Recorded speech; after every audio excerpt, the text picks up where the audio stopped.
Inilagay na sa Immigration Lookout Bulletin ang dating tagapagsalita ng Malacanang at abogadong si Harry Roque at 11 iba pa na iniuugnay umano sa operasyon ng Philippine Offshore Gaming Operation o POGO.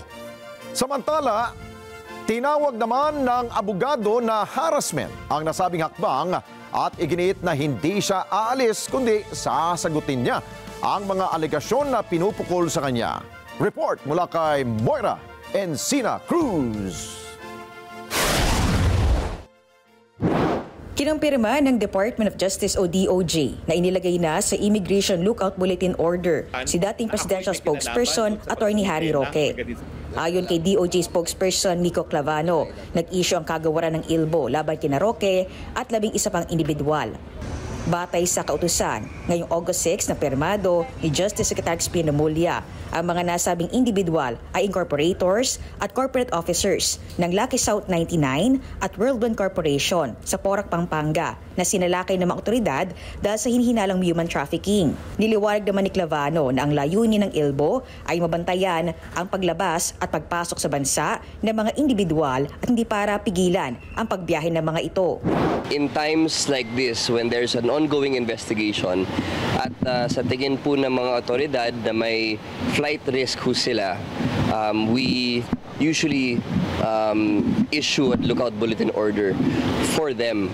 Not because we want to restrict their travel, but just so the authorities know, no, na lumabas sila ng bansa or pumasok sila bansa. Paliwanag pa ni Clavano, ang pinakalayunin ng lookout bulletin ay matiyak ang integridad ng mga investigasyon, lalo't may mga nakakaalis sa suspect sa mga nakaraan.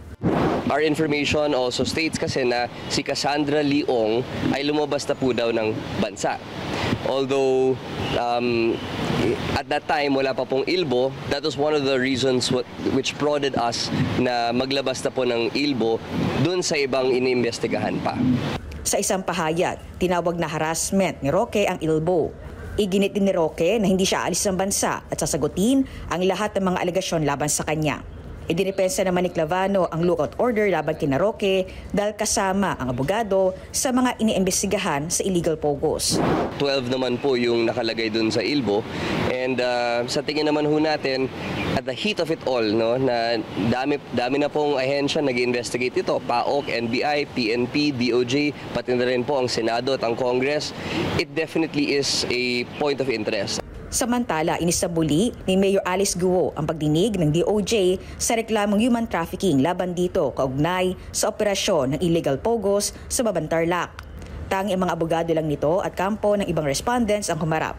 Sinabi ni Clavano na ibinasura ng DOJ ang mosyon ng kampo ni Guo at ng ibang respondents na palawigin ang deadline ng pagsumite ng kontrasalaysay maliban sa ilang respondents na pinayagan hanggang August 16.